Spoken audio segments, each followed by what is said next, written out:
Oh, tak ding ding ding. Ini gimana sih cara megangnya? Susah banget sih. Kamu tak lihat dulu. Kayak gini. Hoi. Ding ding ding ding. Oh, ini tangannya gini ya nggak sih? Kok susah banget sih? Lagi apa sih? Oh, ini Mbak. Lagi mau belajar wayang, tapi nggak bisa cara megangnya yang benar. Oh, coba satu-satu dulu Nona mau belajar tuh. Masa langsung dua? Pegang satu dulu. Kamu belajar apanya nih? Perang.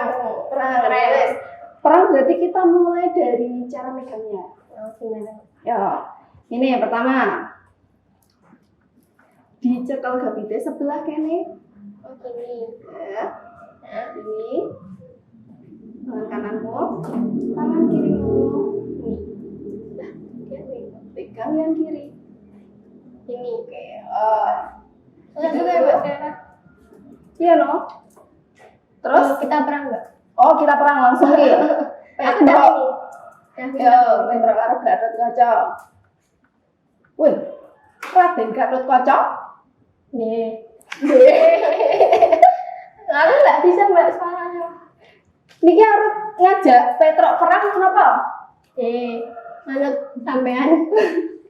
Nggih, monggo panjenengan riyen. Waduh, yung. Saling gantengan kula, angsal mboten? Boleh. Wah, Sakit. Emang ini siapa sih Mbak? itu Raden Gatot Kaca namanya. Yang ini? Ini Petro. Petro itu salah satu dari 4 Punokawan. Punokawan itu yang ada Semar. Terus Gareng, Petro agak. Betul banget. Nah, Petro itu salah satunya. Oh, tuh. Kalau Gatot Kaca itu anaknya Werkudara itu kan Betul. Werkudara itu Pandowo. Pandowo 5. Anak nomor berapa? Pandowo tuh. Dia anak nomor 3. Anak nomor 4. Oh, aku tahu. Nomor 2. Yang pertama siapa? Yang pertama tadi Yudhistira. Iya, betul. Nah, Werkudara itu anak nomor 2 dari 5 Pandawa. Jadi yang pertama Yudhistira, terus Werkudara, Arjuna, Nakula, baru Sadewa. Gitu. Urutannya gitu. Mbak Lisa kok pintar banget tentang wayang? Dengar-dengar Mbak Lisa dalang ya? Ya belajar sih. Kita ngobrol-ngobrol. Sebelum aku mulai karawitan. Ini ada latihan. Iya. Tiap hari apa? Tiap hari ini. Hari Sabtu. Hari Sabtu ada latihan karawitan. Iya. Kadang juga ada dalang juga. Makanya aku mau belajar kan. Terus kebetulan banget Mbak Lisa mampir ke sini main-main ke sini. Siapa tahu mau mampir ke sini. Boleh. Emang boleh gabung ya? Boleh. Soalnya kita kayak terbuka gitu buat siapa yang mau gabung itu sih main-main gitu yang minat sama seni. Terus kalau nggak bisa sama sekali itu, jadi kan banyak ya teman-temanku tuh yang nggak pernah nonton karawitan, nggak pernah dengerin gamelan, nggak tahu wayang gitu, tapi mau belajar tuh boleh nggak sih? Boleh banget, yang penting niat Mbak. Oh, Jadi kita gitu. nanti belajar bareng-bareng mulai dari nol. Mungkin ada Mbak Anissa juga yang mau ngajarin kita. Oke. Asik tuh. Setuju kan Mbak? Setuju. Jadi tiap Sabtu ya. Oke. Jam 4. Jam 4. Oke. Sebelum mulai latihan ngobrol-ngobrol dulu ya kita. Iya. Kan soalnya masih nih teman-teman nih. Malaysia tuh lulusan mana dulu SMA-nya? Kalau SMA aku ke SMM Jogja sekolahnya. Loh, kok bisa jadi dalang? Ya, jadi gini ceritanya. Waktu itu aku SMA masuk SMM. Aku ambil mayor klarinet. Yang kartun SpongeBob Oh. itu dimainin sama Squidward. Yang ini cerita Mbak. Iya. Terus habis itu aku selesai dari SNM, buka ke ISI jurusan pedalaman. Nah, langsung ke dalam ini langsung. Tanpa Kok bisa ke situ gitu Mbak? Kan di sini kan tulisannya banyak banget nih. Kok kenapa Mbak Anissa nggak ambil kayak ini yang instrumen musik gitu, aransemen atau gimana gitu? Kenapa pedalaman? Jadi awalnya itu waktu di SMM kan aku ikut orkestra, salah satu orkestra gitu, namanya IENA Orkestra, kelompok musik. Terus di situ itu aku diajak ngobrol tuh sama yang punya orkes. Kamu setelah dari sini mau kuliah kemana? Terus aku jawab kan, aku pengen lanjut ke UNY, ada kan pendidikan seni musik Iya. gitu.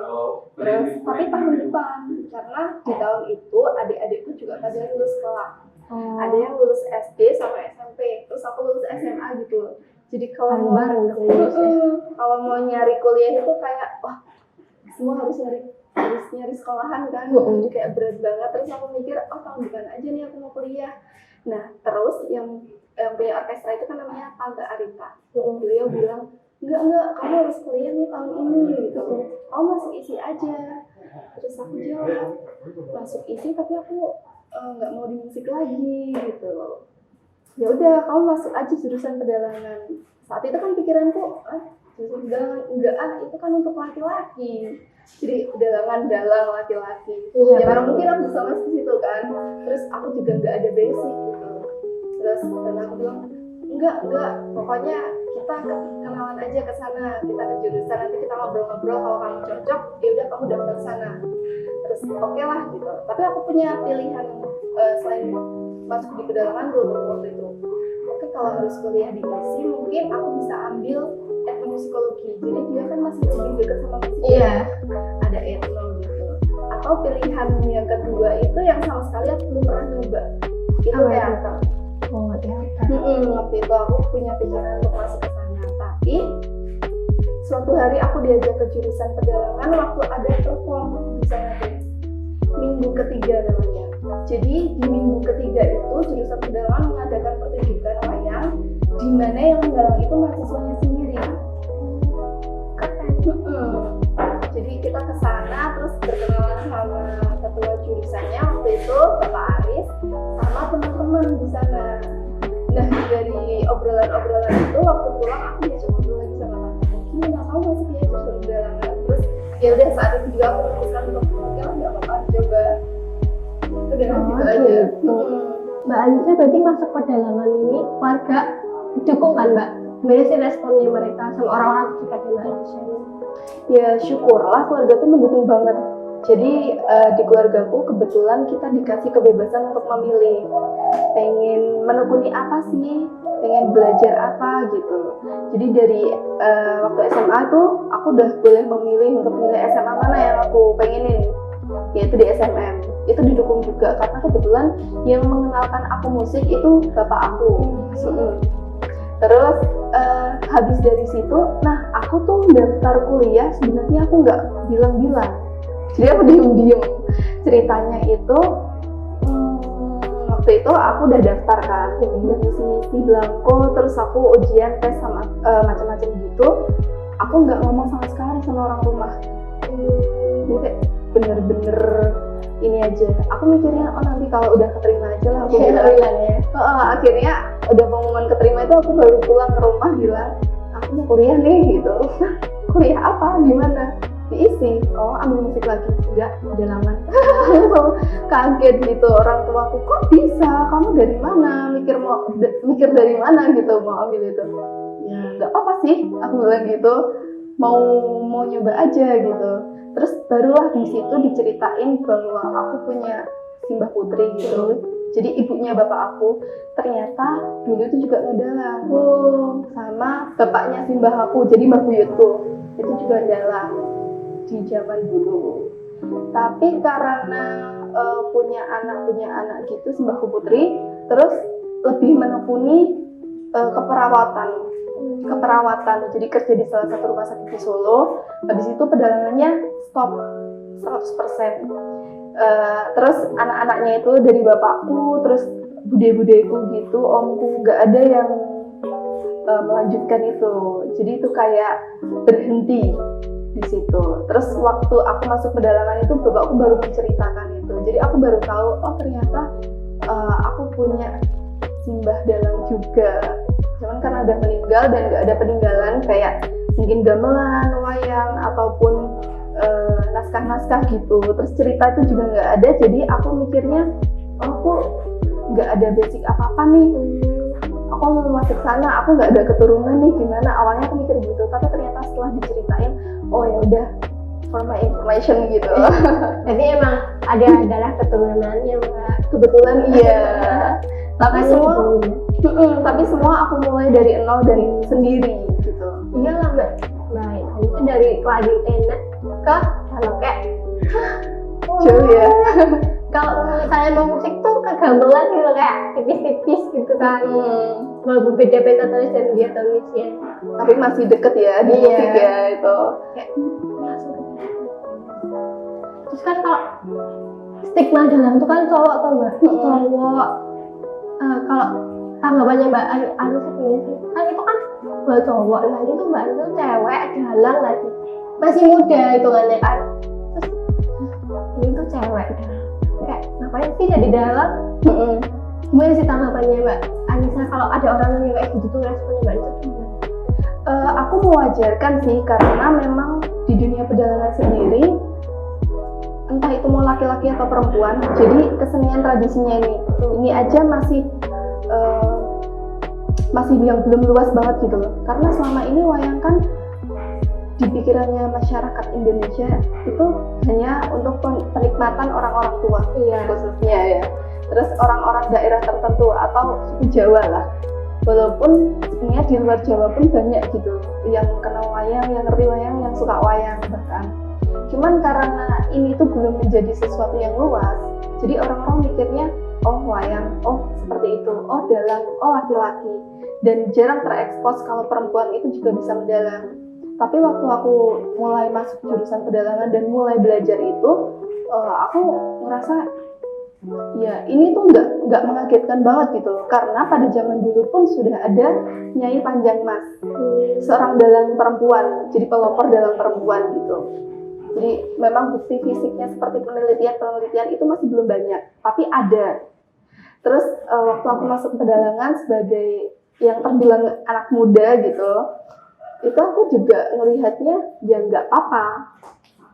Karena di luar aku pun ketika aku ngelihat kayak ada salah satu aku kenal ya namanya Astri gitu, dia juga dalang cilik gitu. Jadi dari kecil itu sudah belajar mendalang, sudah didukung sama orang tuanya. Bahkan banyak keturunan dalang itu yang perempuan juga belajar mendalang.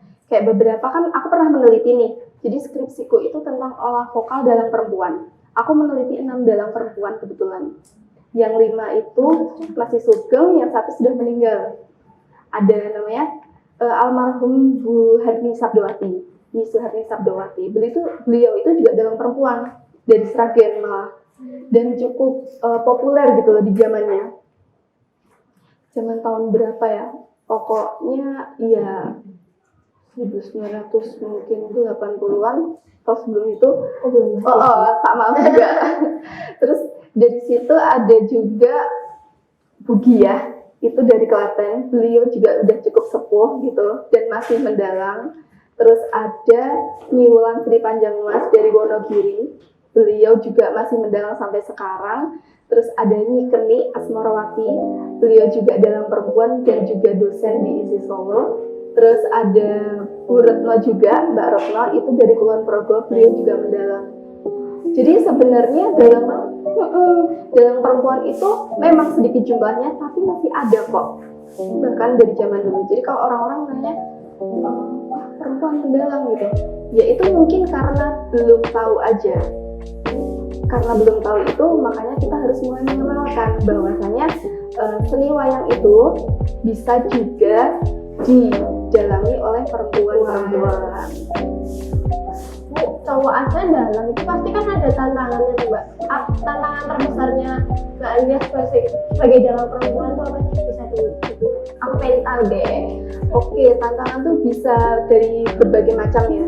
Jadi dari physically kayak yang terlihat sama yang nggak terlihat. Kalau yang terlihat tuh misalnya dari kemampuan mendalangnya.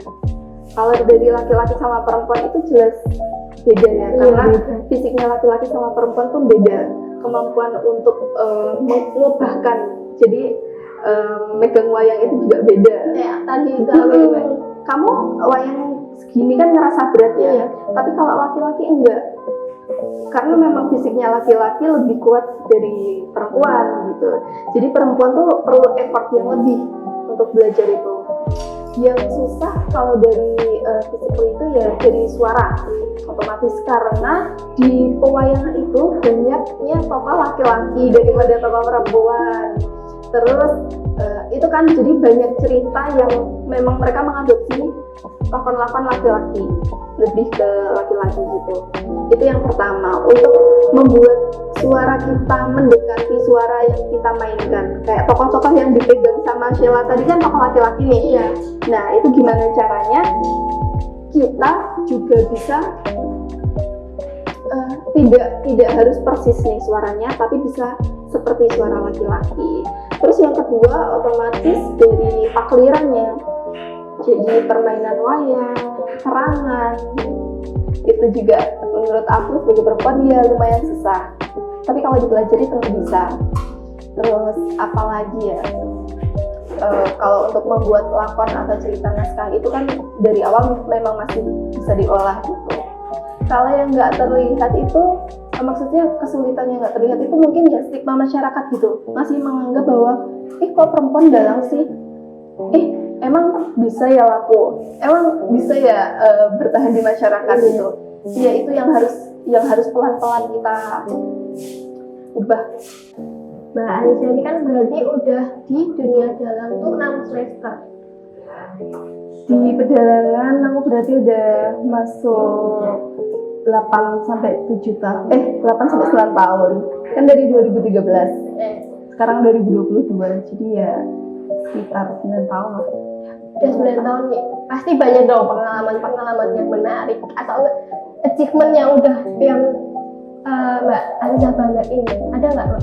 Yang pengalaman paling berkesan kalau dalang atau gimana itu boleh nggak cerita? Oke, kalau pengalaman dulu ya, pengalaman itu tentu banyak nih. Jadi yang paling menarik adalah ya ketika aku itu masuk pedalangan nggak ada bekal. Itu menurutku pengalaman yang menarik. Karena ketika kita nggak punya sesuatu atau kita nggak tahu apapun, kita mau dikasih tahu itu jadinya terbuka gitu. Kalau aku, jadi wah menarik nih, banyak orang-orang yang aku kenal, baru aku kenal, dan mereka ngasih informasi, ngasih cerita, ngasih pengetahuan, itu yang buatku tuh bonus lebih. Jadi selain aku belajar di akademis gitu, tapi kenal dengan orang-orang di luar itu ya menurut pengalaman lebih dan menarik banget. Terus kalau soal mendalam itu ada juga yang berkesan. Jadi setiap semester dulu tuh kami ujian langsung praktek, jadi ngedalang gitu.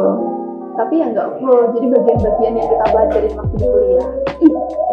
Nah, menarik adalah ketika kan kita baca naskah ya waktu itu, nggak langsung yang bisa improvisasi, karena jujur dari aku pribadi itu aku belum memiliki bekal untuk improvisasi. Itu tuh mungkin buat teman-temanku yang memang mereka udah basic dan dari kecil memang udah makanannya tuh pertunjukan wayang gitu. Nah kalau aku kan masih membaca naskah gitu, jadi ketika aku bisa menghafalkan naskah dan maju ujian dengan lancar itu tuh berkesan gitu loh buat aku. Terus kalau di luar kampus itu pernah main di beberapa kota. Jadi ada bikin pertunjukan sama temanku dari Meksiko. Wih, keren. Jadi kalau ceritanya itu legenda dari Meksiko sana, tapi medianya menggunakan wayang. Jadi ada wayang kulit, wayang golek, terus ada penarinya juga di depan, kontemporer asli gitu. Jadi pakai 3 clear kita.